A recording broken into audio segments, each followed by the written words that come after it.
Bonjour à tous et à toutes, c'est Morgane et je suis très contente de vous partager cette vidéo, j'avais trop hâte. Donc l'interview du game director et de l'assistant game director actuel de Destiny 2, donc Tyson Green et Robbie Stevens, des gens qui sont là depuis longtemps, que ce soit chez Bungie ou dans le milieu. Faut savoir que Tyson Green était déjà là à l'époque de Halo Combat Evolved, hein, quand même. Donc on en est là, des piliers dans le milieu et surtout des gens adorables, accessibles, qui ont répondu à toutes mes questions. J'ai essayé de faire une interview où il y avait à la fois des questions qui leur permettaient bien sûr de parler de l'extension, hein, tout simplement, des nouvelles mécaniques, tout ça, et puis aussi des questions un petit peu plus farfelues, histoire d'amener un petit peu plus de légèreté, et surtout d'avoir des trucs un peu marrants à vous partager, et c'est le cas, il y a eu des choses intéressantes, je vais vous laisser découvrir tout ça. Alors l'interview est en anglais, mais je vous ai mis les sous-titres en français, bien entendu, et justement, ça me fait la transition avec le point le plus important, puisque je sais que si je vous partage cette interview, vous allez me dire « Ok, t'as posé plein de questions, c'est cool, mais t'as pas posé la question la plus importante, Boris. Qu'en est-il du français sur Age of Fate? Qu'en est-il des sous-titres?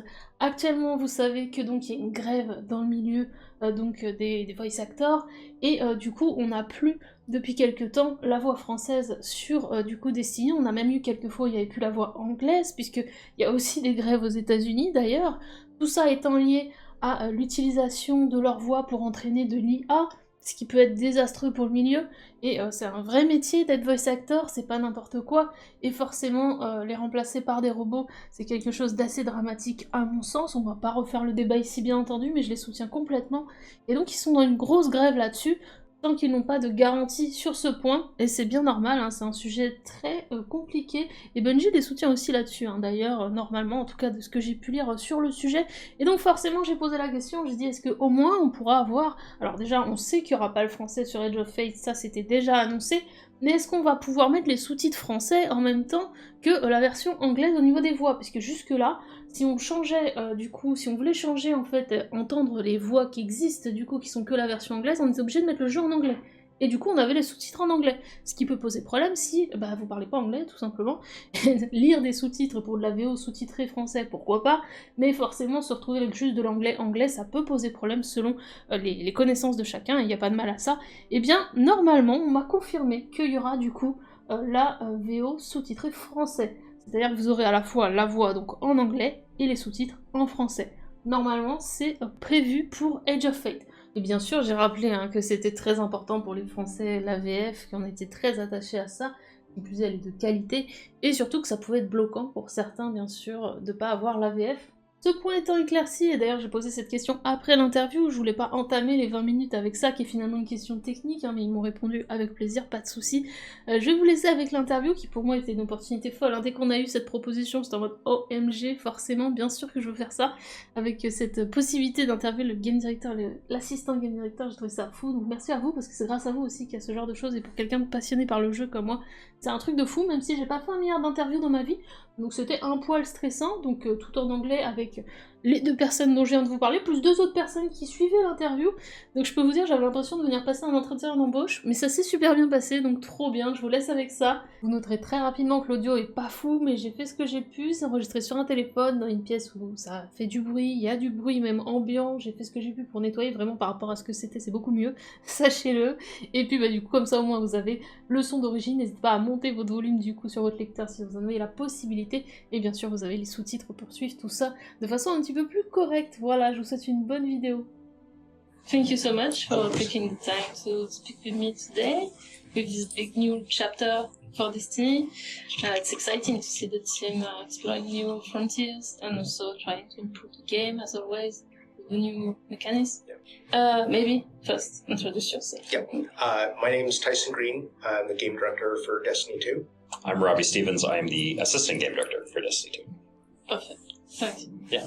So the Nine have been observing us from the shadows since several years, maybe since the beginning of Destiny. With them taking the center stage, will we get some new perspective about past events, maybe Destiny 1 events? I love this question. Yeah, this one's fun. So what's really important is that the Nine have been in the Sol system before the Traveler. Right, so they've been here the entire time that we talk about Destiny and pretty much this like knowable history period, and unknowable history. And so when Alison Lurs, our narrative director, and myself and Tyson have been thinking about the Fate Saga and how we're expanding our universe, there is this big question around the collapse, the period before the collapse, etc. That it's like that's just a place we haven't explored. And expansion is both. It's in both directions. It's both like how can we like reach back into the past of the game and think about unveiling parts of it that people have never known or never experienced before. But then it's also thinking about like how can the Nine themselves, their ultimate goal to escape their reality, affect our world and the future of Soul itself.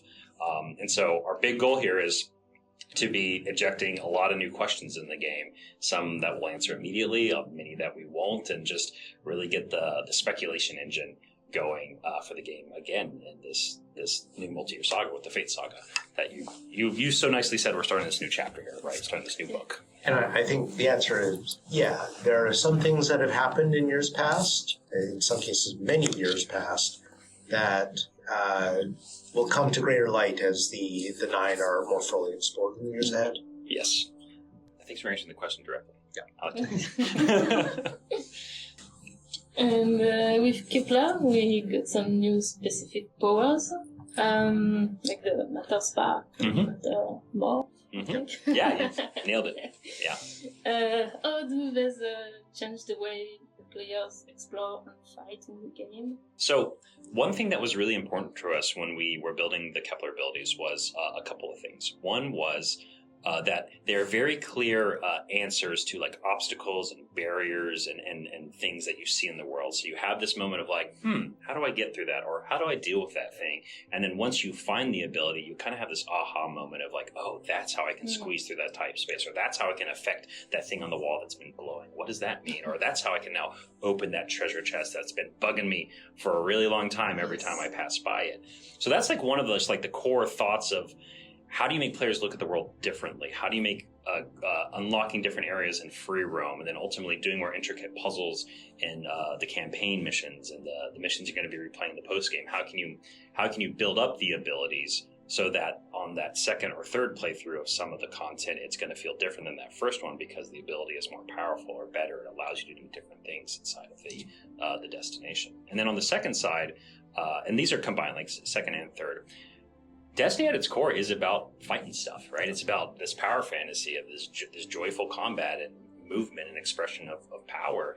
And so what was really important to us, especially with Matter Spark, is that just traversing in Matter Spark is incredibly fun, right? You can jump, you can dash, you can move through the world and feel like this little rolling ball of lightning energy death. And so it's both this, like how you see the world differently, how we design the world out the gate, to have all these obstacles for you to overcome. But then it's also just really joyful to run around the world and also use them in combat, right? And one thing you'll find as you play with those abilities is they actually tie into the rest of Destiny's combat sandbox. Like you're seeing volatile buffs and amplified buffs and things that are like hopefully tickling some players' brains in terms of like local build crafting. Like we didn't want these to just feel like something that we dropped in. We wanted to feel like part of the combat experience in Destiny. I really liked when I had the ability to use Matter Spark everywhere. Yeah. In no time. Yeah. No, that's a great note, and that's one thing. It's a great reward for like getting that far. Yeah, and that's one thing. Like we teased it in the reveal, and we're talking about it more with people today. Is like this idea that once you get through the campaign and we stair step you, right? We kind of teach you to use these abilities. You're slowly building up the upgrades. And then once you've become like you're fully knowledgeable, you've solved a lot of problems with it, we just unleash you with Matter Spark to use it anywhere on the destination. No limits, right? Freedom. Exactly. Yes, that's a great way to say it. Freedom and free roam. That's fun. And it's going to let you solve puzzles, get through missions that you're replaying through in the post game, finding new secrets and mysteries that are hidden just in the higher world tier difficulties that just aren't possible with the lower tiers. And so that's some of that, like Metroidvania inspiration we had for the release was like, yes, there's this initial playthrough that kind of teaches you how the world works, but also there's more to discover. There's more to unfold. It's like peeling an onion back and getting to its center. I guess Onions make you cry, but in a good way. Yeah, I was going to say, peeling an onion. It's the layers. The layers is the metaphor. This is a Shrek reference. Yeah. And speaking of secrets, I know you put a lot of secrets on Kepler. Yes. And I have a question about the current game. Yeah. Are there any secrets today that have not been discovered? Oh my gosh. You mean in Destiny altogether? Yeah. Like the whole game? Oh, geez. I don't know. I don't know if I can answer that in terms of like that haven't been discovered. 'Cause there have been a lot of them, and everyone's so crafty. I don't think so. Yeah, I don't want to give any red herrings either, right? Yeah. They still haven't found the seventh chest in Vogue, so. That's the point. Yeah, I mean, like with the chess puzzle from Heresy, right? We just did this like giant thing. The only thing I'll say, it's not really secret, right? But it's like in Rights of the Nine right now, though, there are these 9 related collectibles and things, though, that you can discover that do start to go into the individuals of who the 9 are. And that's not necessarily something that is just like, you know, it's just going to happen if you play through that. You got to be searching out. You got to be searching for it. So it's like, it's not full on secret, but it's definitely teasing that a little bit. And we still have Prophecy to come out. So there's still more of that. At least from when this interview is happening. Yeah, Prophecy has not come out yet. So, yes. So with Armor 3.0 and the Portal, you're making big changes to the game this year. How do you balance the expectation between existing players that can be really passionate about the game and we love it. Yeah. new players who might be a little scared about the game? Yeah. I think Tyson's got a great perspective on this one. Yeah. I mean, it really is about Destiny being a live service game it's gotten more complex over time because that core engaged audience, they want variety, they want novelty, they want a different experience than they had last year or last season. So that complexity tends to pile up. It grows organically like a tree. And that can be very off-putting to someone trying to come into the game for the first time. They see the game and they see a game which has grown to the tastes of people who've been playing it for 10 years. Or if you just haven't put the game a year or two sometimes. Yeah, exactly. Not even a new player. Like sometimes a lapsed player comes back and is just like, what's going on? So with systems like Armor 3.0, we really are trying to develop those systems in a way that is as intuitive as possible, just on the face of it. The idea of like equipping 2 pieces of armor and getting a bonus, I think is pretty intuitive to like gamers, at least gamers who play these sorts of games. So I don't have a lot of worry about them understanding stuff like that. Renaming the stats is, I think, another good example too, right? You're like, the stat is now called melee. You know it's going to help with your melee. That stat used to be called strength, and then there was one called discipline. What does discipline do? It makes your grenades better. Why? Now it's just called grenade, right? Like, and I don't think any core player, like any active player, is going to say, "Oh, they renamed discipline to grenade. Why did they do that? I love discipline." No, I mean, a lot of these things that seem like making the game simpler are quality of life improvements for anybody who plays the game. So that's the way that we've been thinking about a lot of these system improvements. Objective consolidation is a good example. Like, it used to be that you had to go here for your bounties and here for your triumphs and here for your challenges and here for your weekly challenges. We're trying to like pull those things together, like make it so you can just sit down, play the game, and you don't have to worry about that collection up front. That's going to make the game better for new players, lapsed players, and active players. So it's like win-win-win. Yeah, it's really important for us. Like, Armor 3.0 is this element of how can the new, and also just like how can armor and new gear be interesting to chase, right? Exciting to chase again. It's been since really Shadowkeep, since we had a really big reinvigoration moment for Arbor, and that was 5 years ago. I can't my math. I can't remember. What year is it? Yeah, no, what year is it? Yeah, exactly. It was that 2019 one. Anyway, and so the other piece that Tyson's hitting on here is like the portal, right? 6 years. Yeah, sorry, I'm doing the math. The portal itself is like, hey, like where are you going to find this new armor? Where are you going to find this new gear? Like, where is it accessible? It's like, it's right there at your fingertips, right? It's just right at the front page of Destiny in a way that it has not been that simple to find the loot, find the fun, make progression at any moment in a long time. So yeah, we're really excited about that. It's both like, yes, it's more accessible and more streamlined, but there's just so much more depth there too because of the changes to the armor stat system and the activity customization inside the portal too. Refreshing. Hopefully, yeah. Were you enjoying it when you've been playing it? Yeah. I can't wait to chase the tier 5. The tier 5 stuff, yeah. Oh, the blue weapons. I love it, yeah. Gotta find those blue weapons, that's great. I like the fact that they have something more with the shaders. So yeah. it's, A little bit of peacocking. Yeah. I mean, just to dwell on that, I want a person who's wearing a full set of tier 5s to know it. Like, to see it in their character screen and be like, I got them. I got all of them. So, like, I think that's something that's an important That's experience. the feeling I had when I saw the stuff. You see that it's high level. Yeah, stuff. you understand very quickly. Yeah, and that was really important to us. So, sure. It was the most unexpected or bizarre feature that was seriously proposed during the development, even if it didn't make it, of course. Oh, that's a fun question. There was just one that we saved off. What was that? So I have one. So the relocator cannon on Kepler. There was a period of time where it basically allowed you to make portals anywhere, and it kind of felt like a true portal gun. And there was a little while where like we didn't think that's what we wanted to do because of how hard it is to balance and build an environment around that with all the other cool abilities we wanted to build and design the world around. But we tried it for a bit, right? Like we tried to see if we could make it work, and people could get themselves into situations where they were just like infinitely teleporting in loops around the world and stuff. And it was really, really fun.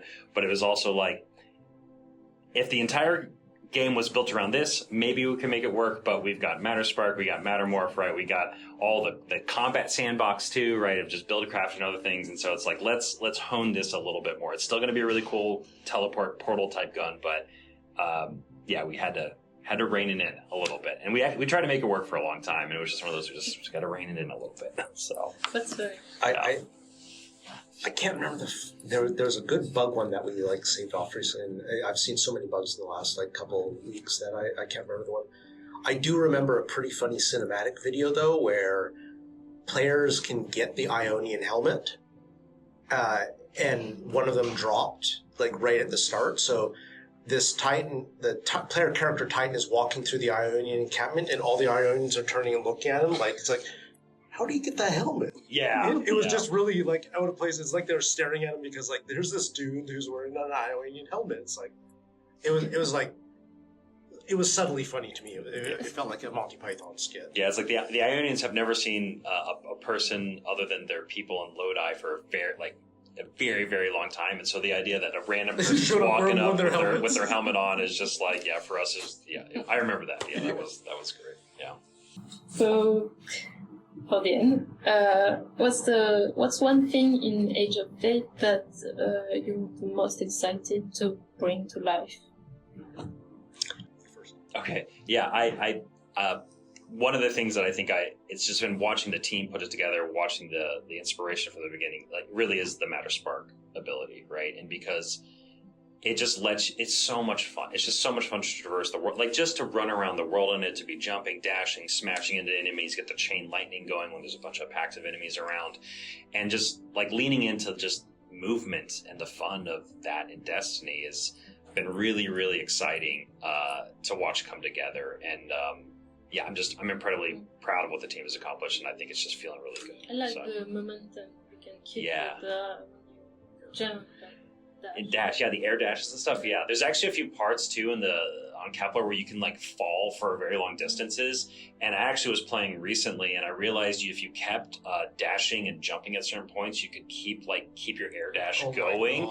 Yeah, and that's not going to turn into a terrible idea. But it's sort of backwards jumping from Super Mario 64. Yeah, I know, but it's like one of those things where I love that you and I are talking about, because when I did, I was like, I actually don't think we need to fix this. Like, I think like it's edge casey to do it, but Famous last. I know, right? I know. So. I think my answer is not as like tactile as Robbie's, but I actually think it's the portal. It is such a fundamental intrinsic part of Destiny to like the director where you select your activities, that the thought of even like trying to climb that mountain again was like so daunting. And when I see it in game now and I see what the team has accomplished with it, I'm so proud that they tackled that problem and they did it so with so much vigor, and then took it and then upgraded it already several times by like including like the seasonal hub and the bonus engrams, and it's just like a starting point. Like we're just going to keep making it better. I'm really happy to see that. I think players are really going to feel that difference. Also, heavy metal. Yeah.